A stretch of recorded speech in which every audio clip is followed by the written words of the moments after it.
Like the previous presenter, as well as Connie, I'm working on issues of land tenure and formalization of rights within Indonesia. But my lens is slightly different, as well as the time frame that I'm looking at.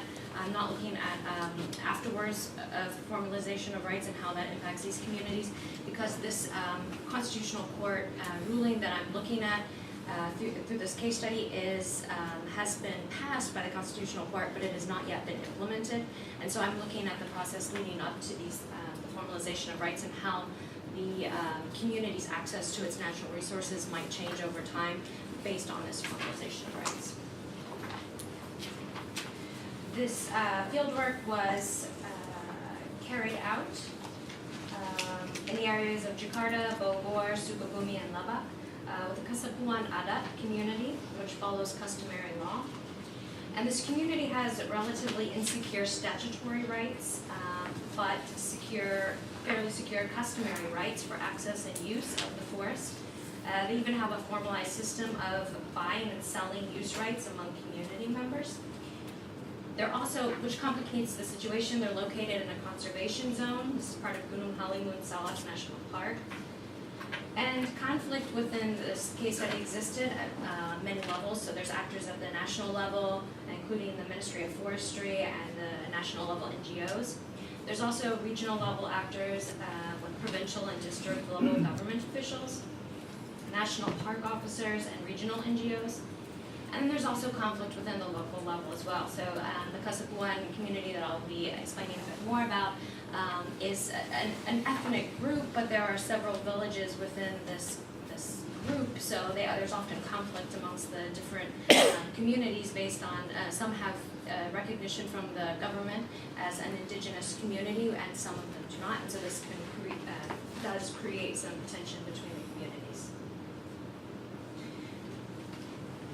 The research questions that I was looking at, in particular with regard to this chapter of my dissertation, within the dissertation I'm also looking at issues of participatory mapping projects, as well as differentiated citizenship, so how claiming indigeneity gives you different rights based on this indigenous status. But for this particular paper, I was looking at how customary and statutory law systems interact, accommodate, and intertwine in the everyday lives of forest-dwelling communities, how these legal systems impact forest use and access to these needed natural resources, and then how do community members navigate pluralistic legal systems that govern their use of the forest where they live. Working within a framework of legal pluralism and the idea that, especially in post-colonial spaces, but certainly other areas, pluralistic systems of law exist. These systems are generally regarded as legitimate, such as religious law, or in this case, customary law, and they can influence different realms of life and at other times, conflicting realms. But generally, legal pluralism studies focus on multiple systems of law, whereas this presentation presents the idea that legal pluralism in land law in Indonesia is relatively rare between customary and statutory legal systems, but rather that the pluralism exists in the statutory system primarily, where competing laws are routinely passed that overlap and conflict. The research found that with regard to legal systems, customary law provides greater security to the Kasapuan community, despite its lack of power at the national level, and that the statutory system, even with such promising rulings as MK Lima, which is the Constitutional Court ruling that I'll be discussing, is a source of confusion and broken promises for community members, and furthermore that statutory laws are often in conflict with each other and are enforced on an ad hoc basis for the greatest advantage of the provincial, district, or national level enforcer, which further weakens its power at the local level.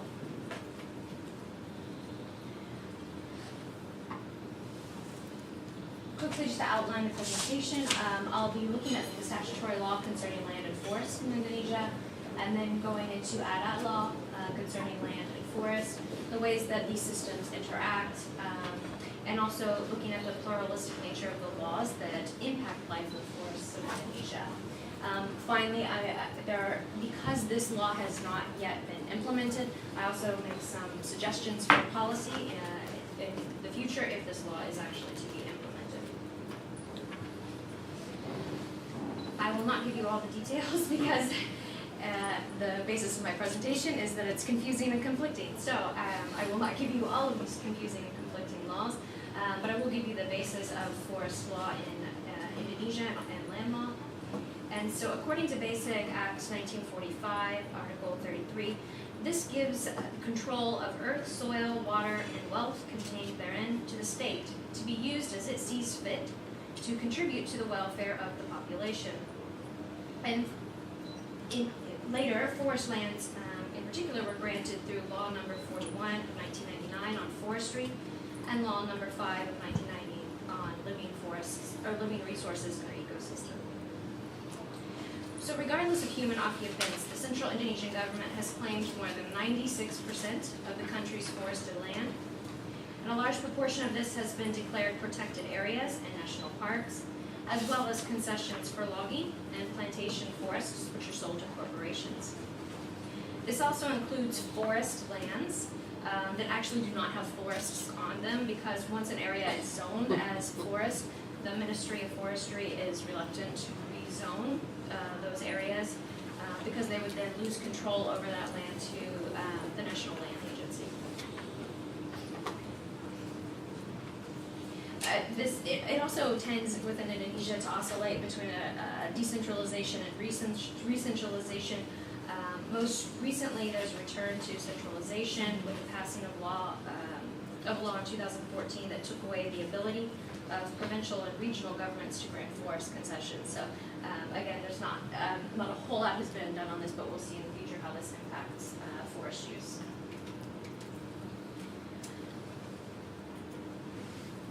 The specific law or ruling that I'm looking at is the Constitutional Court Ruling 35, 2012.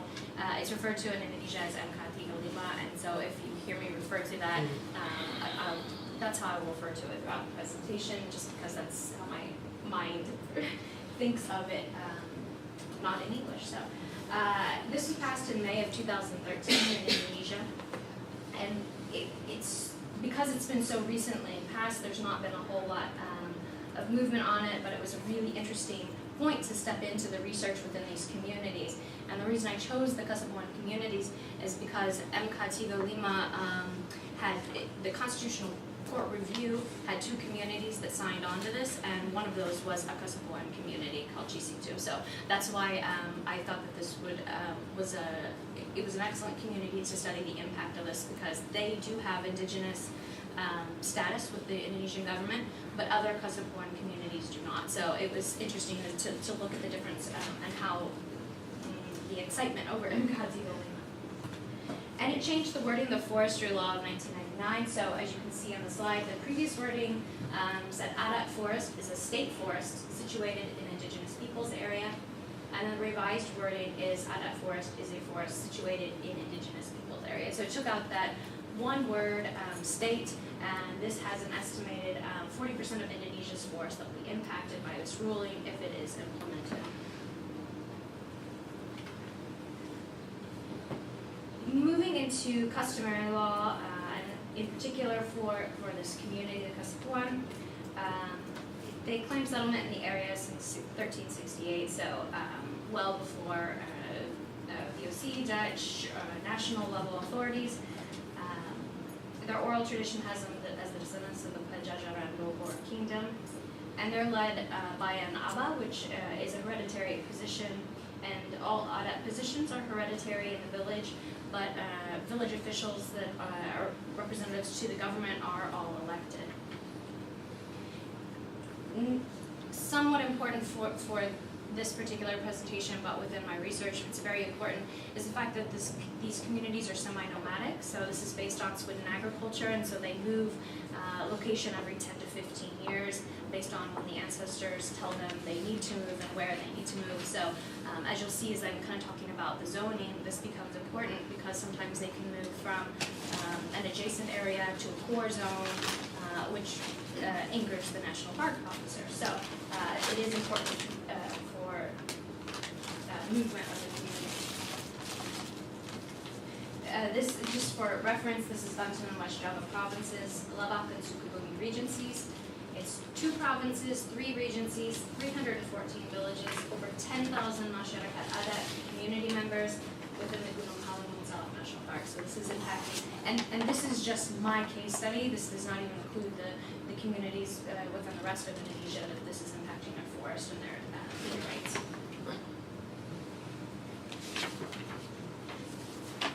Just quickly so you can get an idea of Gunung Halimun Salak National Park. It's the highest biodiversity and forest cover left in Java, so this has a lot of importance for the rest of the island and also for the world in general as a conservation zone. It was created, the original mapping of the area was created by the Dutch. I think it was actually 1929, but it was put as a protected forest in 1932 based on this mapping.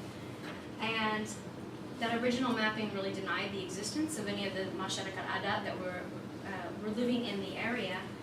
And so the communities protested and the Dutch promised to rezone all of the area. And because of the outbreak of World War II, the Dutch never came back to rezone any of that. And once the national level government took over, they just adopted these maps without any of the rezoning that was promised. So there's still quite a bit of conflict in the area about where communities are allowed to live. In 2005, it's generally been a fence and fine approach to conservation. In 2005, it was switched officially to a participatory approach that was intended to include a lot of these indigenous community members in the governance of the park, but a lack of funding for training and also somewhat resistant by park officials means that there's really not been much done to switch to this participatory approach to management.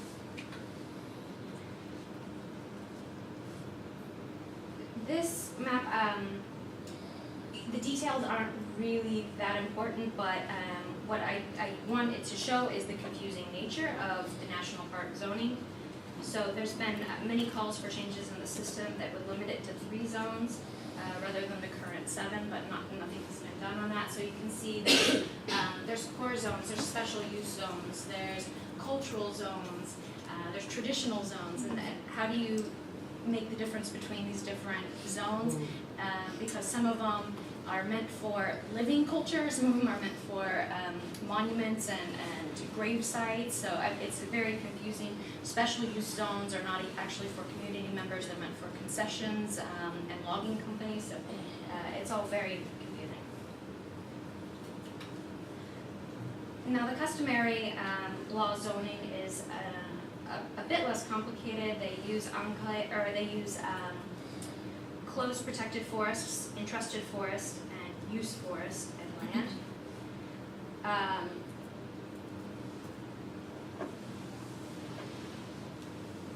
As you can see from the map and the zoning that you have for the Adat communities, there's different types of zoning, there's different uses of these zones, and so these oftentimes overlap and conflict.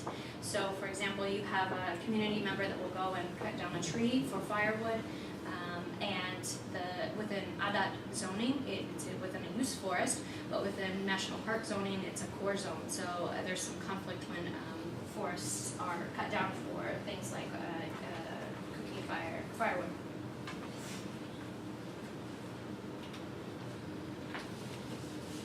So pluralism within the statutory system,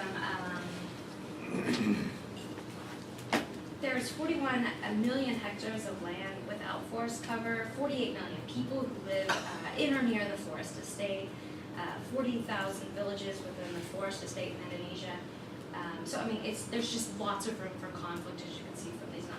The particular numbers are not that important, but just understanding that there's just a lot of room for conflict. In 2012 and 2013, there was a movement for synchronization and harmonization of land and forestry laws within the statutory system. 632 regulations and decisions were in place in 2012, and after this process of synchronization and harmonization, 208 of those were declared redundant or conflicting. And then again, after the same process in 2013, there were only 130 of these regulations that were declared valid. So that adds up to 502 overlapping, redundant, or conflicting regulations. And actually, I just read something the other day about, and this is not particular to forest or land law, but Jokowi has already canceled 3,000 redundant regulations since taking office last year. So I mean, this happens a lot, and not just forestry law. There's other areas where it's happening. Yeah. So, sorry. Back to my thesis statement that this legal pluralism in land law in Indonesia is relatively rare between customary and statutory legal systems, as commonly is believed to exist. Rather than pluralism exists in the statutory system primarily, where competing laws are routinely passed that overlap and conflict. So, reasons that I put forth that this is happening is that laws are being passed to the advantage of one party or another, and they may often contradict laws that already exist. Also, nations competing on a global stage to pass laws that represent some sort of a development, and this is often tied to funding. So if you can show that you have a law on the books, it doesn't matter whether it's implemented or not. There's not a lot of regulation around that. Rather that it's on the books, and so you can get some sort of development funding for that. And then also laws are implemented on an ad hoc basis by government officials in situations where they're the most advantageous option, which often includes bribes and monetary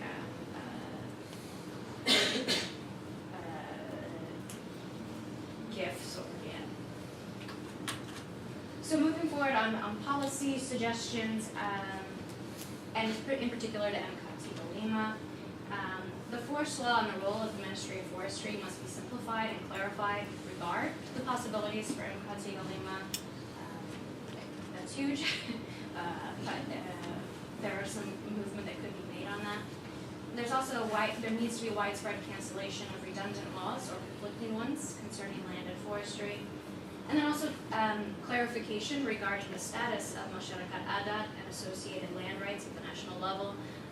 Because what we see happening for a lot of these communities is that there's these hurdles put into place saying you cannot have these land rights until you're officially recognized as an indigenous community. So there's not a whole lot of, the law was passed, or the Constitutional Court passed it, but there were all these hurdles put into place so that it would be very, very difficult for it to be implemented. Right. And that's it. Thank you. Well, thanks very much, Rebecca. As most people here who are familiar with Indonesia know, the situation you described is an extremely complicated one, and one that really requires enormous work to resolve in some sort of consistent way. So thank you very much for illustrating that in your particular case studies. We'll come back to some of those issues subsequently. We're halfway through the panel presentation, so it could be time to stretch, chat to your neighbour briefly. This is a time after lunch when Australian students tend to nap a little bit. I'm sure that nobody here knows that, but just to let you know it's officially allowed to stretch and, you know. Good. So, Rebecca mentioned title to her presentation. In part of the presentation reflected on the tension between people and conservation, between livelihoods and conservation outcomes, and synergies that you might develop there. That's a good segue to Agila's presentation, which is looking at moving to the north to Peninsular Malaysia and looking at conservation outcomes as a consequence of federalism. So Agila, welcome.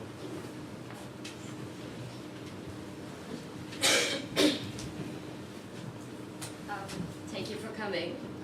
First of all, I'd like to apologize for my voice. Not feeling too good, but I think I can do this. Okay, we'll send out for emergency alarm or something if need be. Right,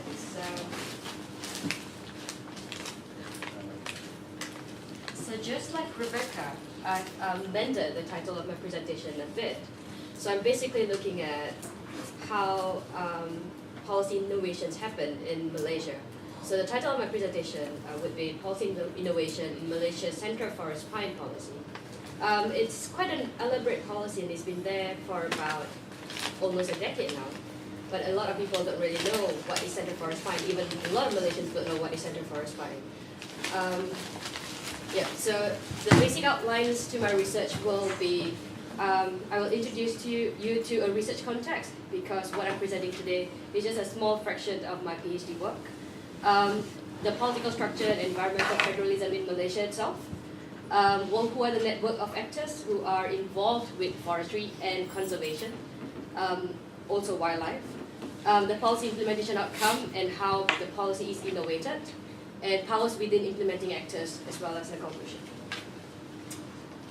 So the larger context of my research actually looks at how federalism, which is broken down further into division of powers, division of finances, and intergovernmental relations, influence the policy implementation.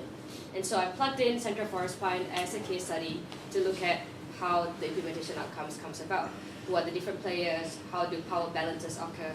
How do they network with each other? And so today's presentation will be just one small part here, which is power. We'll just be looking at who are the different players, what are the powers embedded in them, and how an implementation actually happens or does not happen.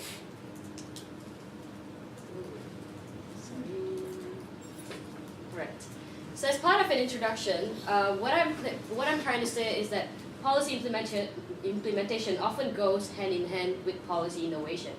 So policy implementation itself, it's basically just translation of decisions into actions. It may be translated, or when policy makers actually come up with policies, they think, oh, we put it down on paper. When it goes down to the field, it can be translated just like that.